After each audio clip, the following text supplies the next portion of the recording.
My name is Catherine Rosetta Rochon, and I was originally Durst, and I was actually born into United Church, so have been a member for many years, and at present am a member of Grace United at Weyburn. And I'll read for you today something I have done many times in the past, and the church has a very deep meaning for me. I'll be reading from Exodus, the 3rd chapter to the 6th. God calls Moses. One day, while Moses was taking care of the sheep and goats of his father-in-law Jethro, the priest of Midian, he led the flock across the desert and came to Sinai, the holy mountain. There the angel of the Lord appeared to him as a flame coming from the middle of a bush. Moses saw that the bush was on fire, but that it was not burning. This is strange, he thought. Why isn't the bush burning up? I will go closer and see. When the Lord saw that Moses was coming closer, he called to him from the middle of the bush and said, "Moses, Moses." He answered, "Yes, here I am." God said, "Do not come any closer. Take off your sandals, because you are standing on holy ground. I am the God of your ancestors, the God of Abraham, Isaac, and Jacob." So Moses covered his face because he was afraid to look at God.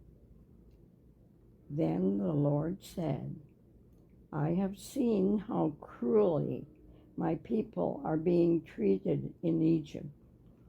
I have heard them cry out to be rescued from their slave drivers.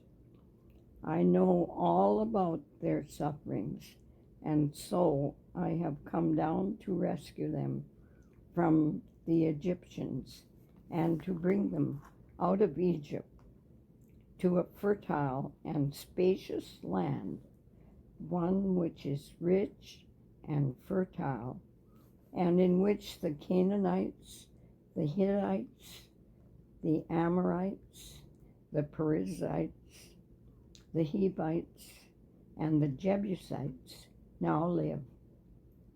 I have indeed heard the cry of my people, and I see how the Egyptians are oppressing them. Now I am sending you to the king of Egypt, so that you can lead my people out of his country."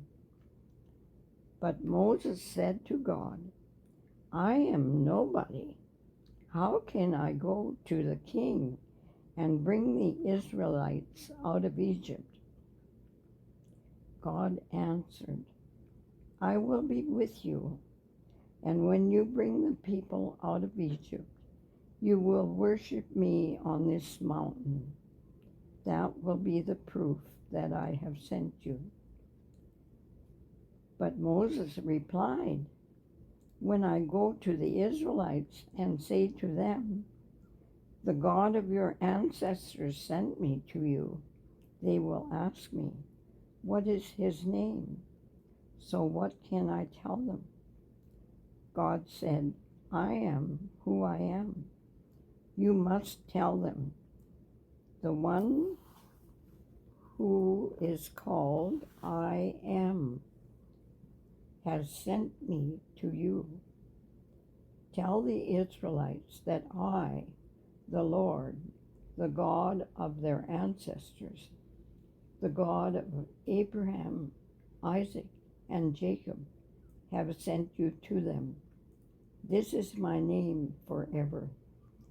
This is what all future generations are to call me.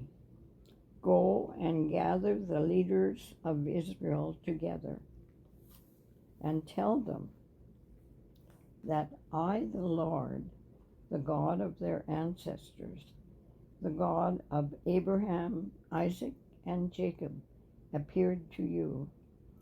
Tell them that I have come to them and have seen what the Egyptians are doing to them. I have decided that I will bring them out of Egypt, where they are being treated cruelly, and will take them to a rich and fertile land, the land of the Canaanites, the Hittites, the Amorites, the Perizzites, the Hivites, and the Jebusites. My people will listen to what you say to them. Then you must go with the leaders of Israel to the king of Egypt and say to him, the Lord, the God of the Hebrews, has revealed himself to us. Now allow us to travel 3 days into the desert to offer sacrifices to the Lord our God. I know that the king of Egypt will not let you go unless he is forced to do so. But I will use my power and will punish Egypt by doing terrifying things there. After that, he will let you go. I will make the Egyptians respect you, so that when my people leave, they will not go empty-handed. Every Israelite woman will go to her Egyptian neighbors and to any Egyptian woman living in her house, and will ask for clothing and for gold and silver jewelry. The Israelites will put these things on their sons and daughters and carry away the wealth of the Egyptians. God gives Moses miraculous power. Then Moses answered the Lord, but suppose the Israelites do not believe me and will not listen to what I say. What shall I do if they say that you did not appear to me? So the Lord asked him, what are you holding? A walking stick, he answered. The Lord said, throw it on the ground. When Moses threw it down, it turned into a snake, and he ran away from it. Then the Lord said to Moses, reach down and pick it up by the tail. So Moses reached down and caught it, and it became a walking stick again.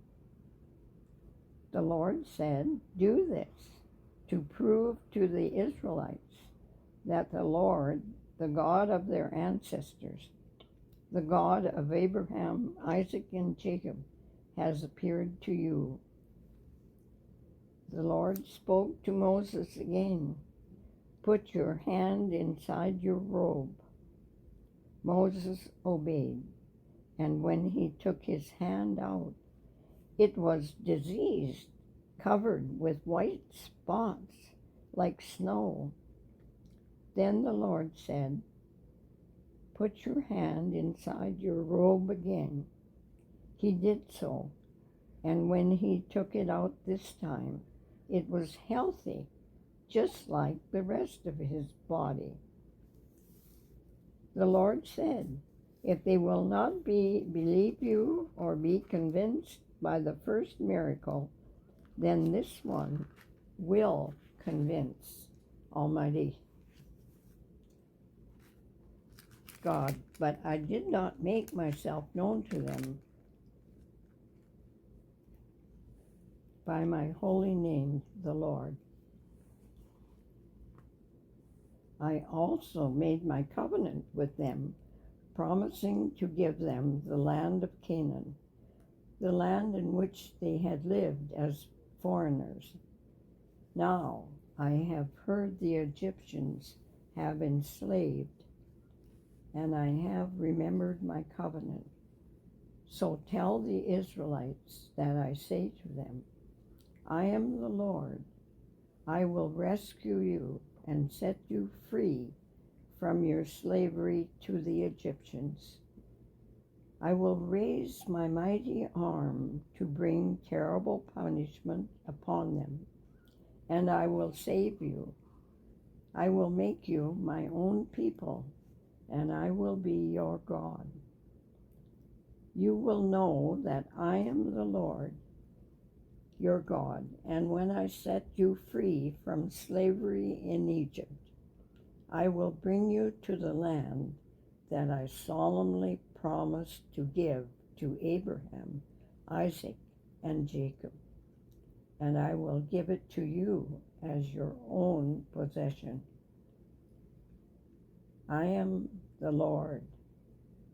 Moses told this to the Israelites, but they would not listen to him because their spirit had been broken by their cruel slavery.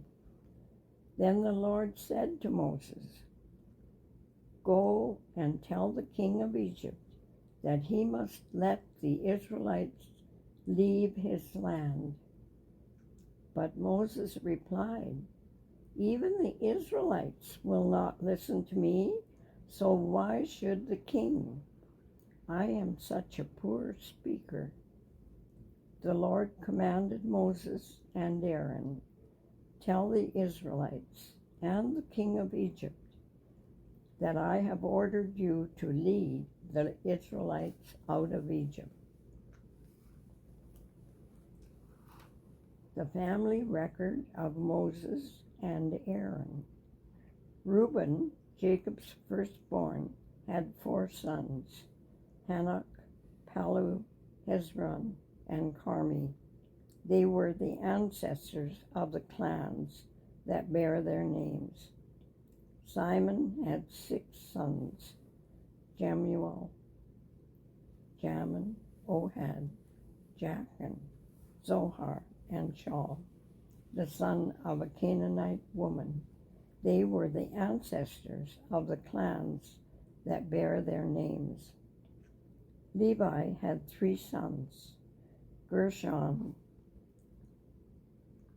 Kohath, and Merari. They were the ancestors of the clans that bear their names. Levi lived 137 years. Gershon had 2 sons, Libnah and Shimei, and they had many descendants.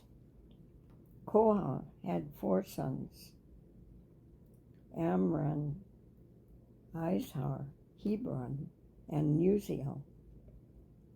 Kohath lived 133 years. Merari had 2 sons, Mali and Mushi. These are the clans of Levi with their descendants.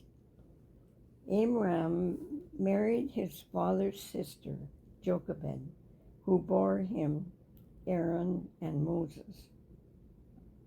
Amram lived 137 years. Izhar had 3 sons, Korah, Nepheg, and Zikra. Uziel also had 3 sons, Mishael, Elazaphan, and Sithra. Aaron married Elishabeth, the daughter of Amminadab and sister of Nahshon.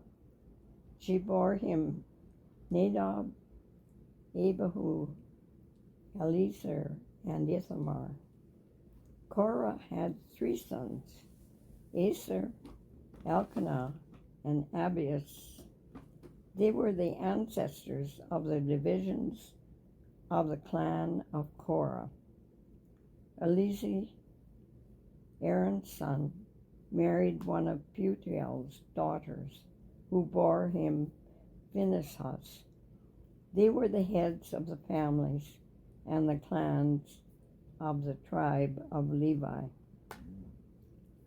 Aaron and Moses were the ones to whom the Lord said, "Lead the tribes of Israel out of Egypt." They were the men who told the king of Egypt to free the Israelites. The Lord's command to Moses and Aaron. When the Lord spoke to Moses in the land of Egypt, he said, "I am the Lord. Tell the king of Egypt everything I tell you." But Moses answered, "You know that I am such a poor speaker. Why should the king listen to me?"